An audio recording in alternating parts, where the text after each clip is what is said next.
What is an experience or achievement that you wish you could brag about, but can't because either you don't know anyone who would appreciate it, or it reveals a secret interest? I led to the capture of a murderer by recognizing things that were being sold to me as things that I had sold to the guy who was killed. Basically, I found who killed our best customer and didn't even get a raise. I work at an aquarium and I am one of 2 people in the US that have successfully bred silver fulu, Hippochromis argens, in captivity this year. The only other person being my supervisor coworker. They're not the most beautiful fish, but they are currently extinct in the wild, which makes what we do important. One time in college I forgot my TI-89, and I had to index an X-ray diffraction pattern with a slide rule on a timed exam. I succeeded and got an A on the exam, but nobody cared, and all of my friends just think I'm weird if I tell them I know how to use a slide rule. I stop for motorists on the side of the road almost 100% of the time if I see you in time. My grandpa always stopped to help people. He died, now I do it. I was homeless for a few years in my early 20s, not couch surfing, but literally sleeping under a bridge and crap. Then got my crap together, and now at 40 I'm 2 semesters away from earning my BS in biochemistry at one of the top universities in the country, US. Nobody who isn't or who has never been homeless I don't think would really understand how weird it is that I now go to school across the street from where I used to ask for spare change. When I was younger, I got really into Minesweeper, like, really into it. I would play it over and over, just trying to beat my best times. After countless games, I managed to beat the small mode in 3 seconds. It was my crowning achievement. One time I actually did try to brag about it. It was in middle school and we were working in the computer lab. I got done with my assignment, and I decided to play a bit of Minesweeper to pass the time. The girl next to me noticed and was like, "Oh, you actually know how to play that?" Me, being the suave ladder killer that I am, responded with, "Yeah, my best time is 3 seconds." I was met with a blank stare, and then she turned back to her screen without a word. I haven't brought it up since. She was so wet she couldn't even look at you. I dated a girl briefly at the end of high school. We broke up, remained Facebook friends, see each other on campus, etc. Several years later I saw a post on Facebook of hers that seemed really odd. She was listing the things she liked about her life and other stuff, which I thought was weird. I found her dad in the phone book, called him to ask if she was okay, and he had me call the police. They went to her dorm and she had slit her throat, wrists, taken a bunch of pills, and was near death when paramedics found her. I was told had I been 5 minutes later she would have died. I saved her life. That gives me warm tingles. She is doing really well now. I bowled a perfect game in my junior league when I was 16. Don't brag because no one takes bowling seriously. Also, it means I peaked 23 years ago. I met my husband through Reddit, through the sub of a hobby. People that don't Reddit just think we met on a dating site. Only Redditors seem to get the sheer chance of how it happened. I have compiled an extremely comprehensive spreadsheet and a folder on my computer detailing the life of every single person that was executed in Kentucky from 1911 to 1962, all based on my personal research in my free time. Completing that spreadsheet was one of the secretly proudest days of my life. I don't even live in Kentucky, but that state's capital punishment history is so fascinating, and so are the stories of the people behind it. Much more fascinating than any other state in my opinion. Also, off the top of my head, I know which states have the death penalty, which ones don't, which ones abolished it and then brought it back, and in which year all of them abolished it, and which methods of execution they have ever used or even vaguely considered using. Also, I can tell you off the top of my head how many people were executed in the electric chair in every single state that used it, as well as how many of those executions were botched and how many of those people were likely innocent. I focus on the electric chair just because the nation's crime history was particularly interesting in the era of its peak, from the 1910s to the 1960s. This is some of the most useless knowledge ever, and it's no fun at parties. And if anyone knew, they would think I was the most strange and morbid person ever. I love this stuff, though. I wonder if this means I should be a historian. I can beat Donkey Kong Country 2, 102%, in less than 2 hours. My record is 1 hour, 58 minutes and 50 seconds. Nobody would understand how cool that is. Then I found out about speedrunning, where that figure is considered pathetic. Speedrunners do 1:35 routinely, and the world record is like 1:31. Insanity. I have a 98-day stake on Duolingo. IRL friends don't care. When I first got together with my wife, I would go down on her for like 20-25 minutes before she got off. Now 7 years later I can get her off in less than 3 minutes. Most people just don't wanna hear about that, but I'm pretty proud of myself, and every time she seems amazed.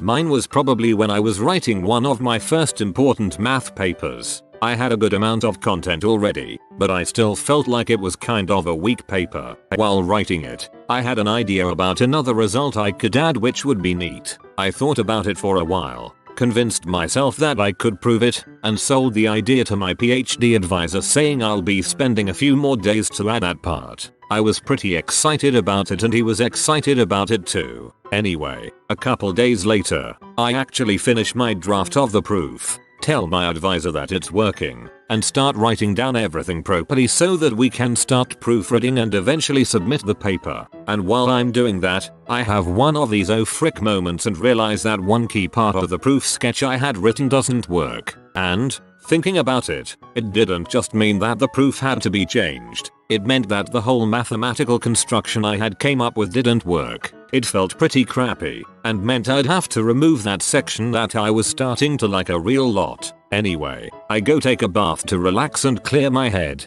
and I go lay on the couch, close my eyes, and start thinking about it, and I had my micro eureka moment. I figured out a really pretty way to change my mathematical construction to make it work and make the proof work as well. That's not a very uncommon thing when you're doing research, but it was the first time I was so happy about what I was doing, and that it felt so much like a personal achievement, with the roller coaster of emotions that went with it. I'm not a very proud person in general, but I definitely felt a lot of pride then.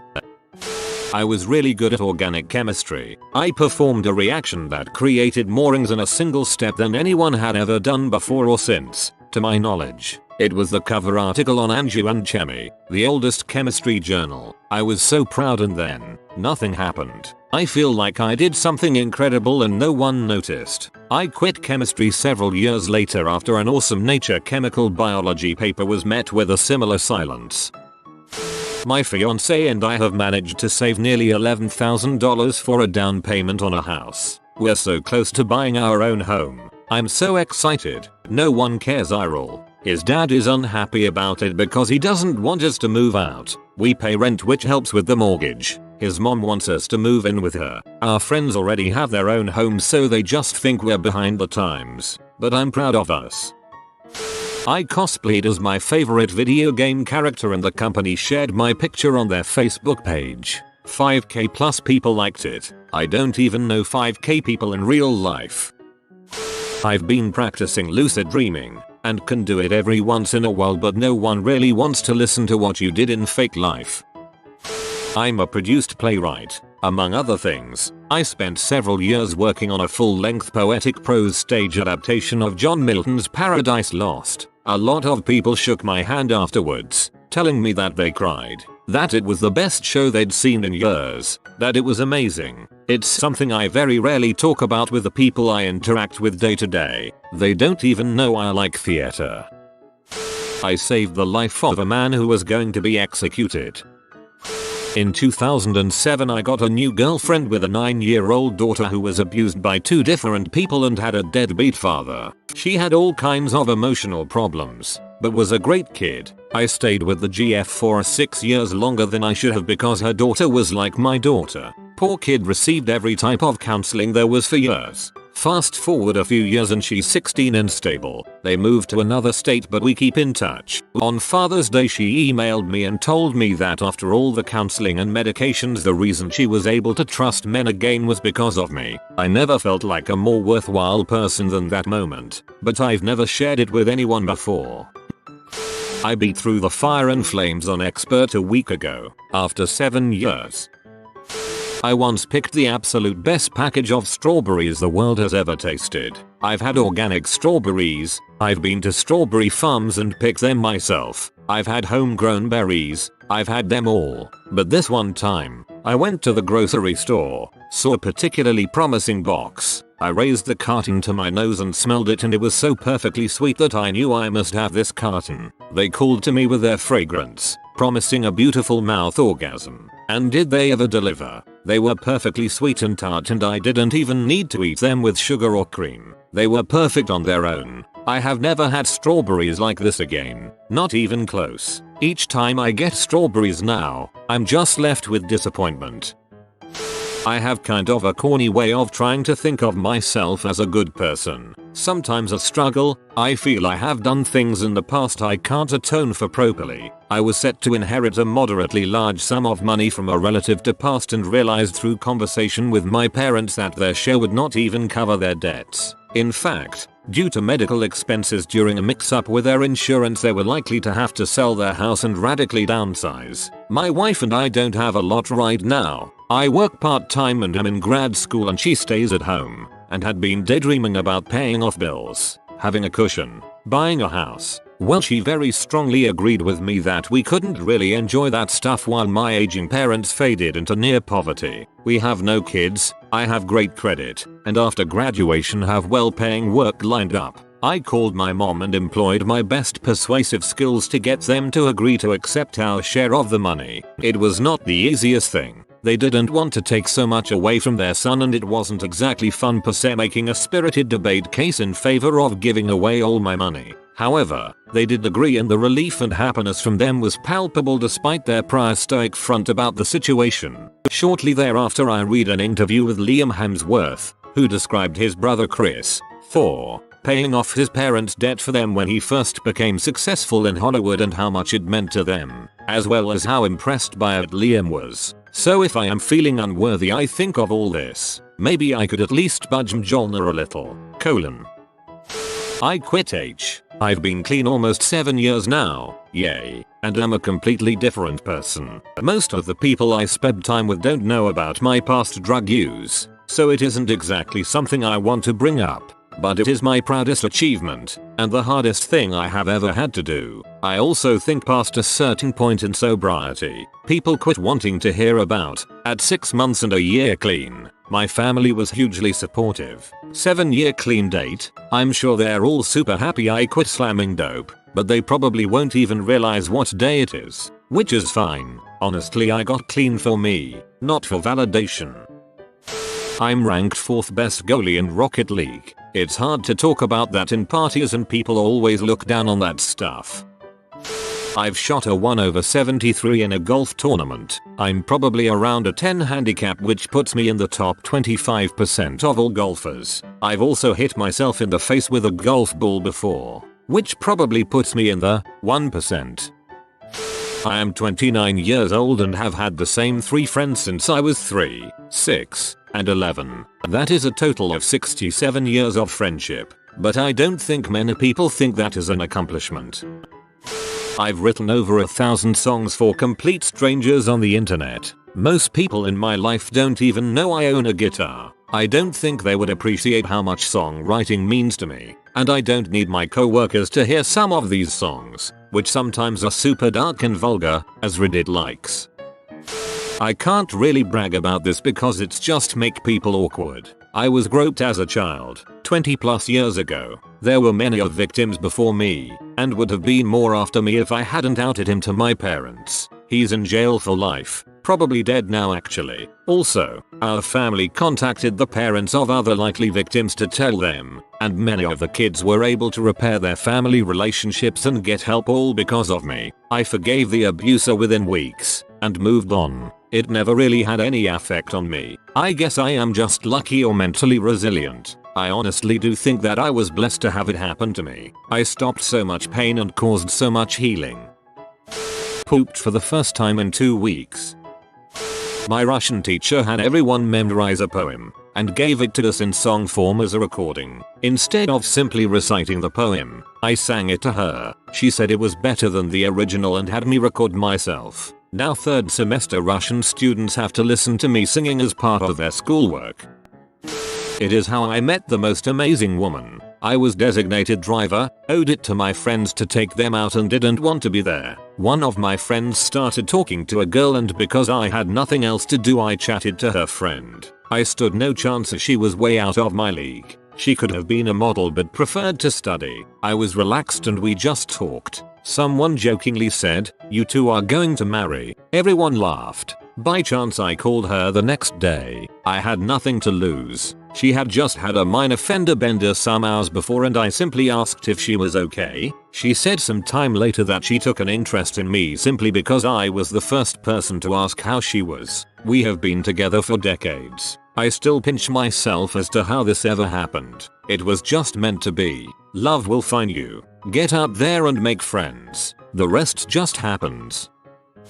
My GF has diabetes mellitus 1, meaning she is insulin dependent and has to monitor her glucose levels carefully. Before she got on a 24/7 sensor, she got hypoglycemic, as in very low blood sugar that is. She didn't wake up, was not herself, screamed and punched me in panic. She has described the feeling like being torn apart by disgusting monsters or clowns. I usually fixed her with a syringe of glucose to a muscle and an oral glucogel.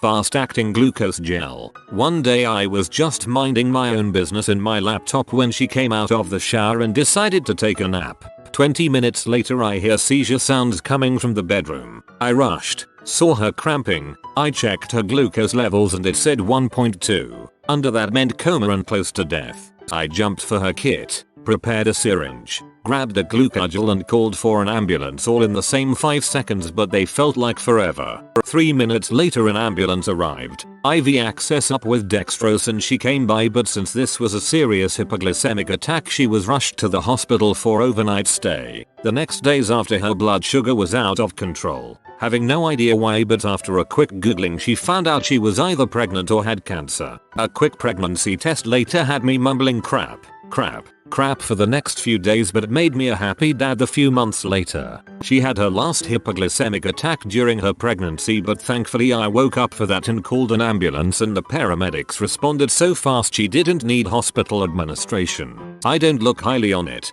I was only saving my love and doing my duty. Since then, thank God for 24/7 glucose sensors I can sleep. I'm among the 8% best in an online PvP game. Family can't understand why a 30-year-old would spend time on that colon. I have several war stories about Quiz Bowl that would be very good if anybody gave a flying frick about Quiz Bowl. I've completed NaNoWriMo twice now, and I've won a couple of writing prizes. I've been writing since I was 7. But I made the mistake of mentioning Nano on Facebook once and now my grandparents ask constantly when they can read my book. Never again. Nope. I enjoy privacy more than recognition. Built my first computer at age 11. Most people couldn't give less of a frick. But dang, back then when I did it, I was super proud of myself. My Dramian, Draco Hermione, fanfic story is one of the most reviewed stories of all time. God have mercy on your soul. You have been visited by the Inspector Doggo. Comment your confession. If you are new to the channel, you can subscribe. I publish new videos every day. Until then, check another video. Or don't. Either way, have a great day you magnificent people.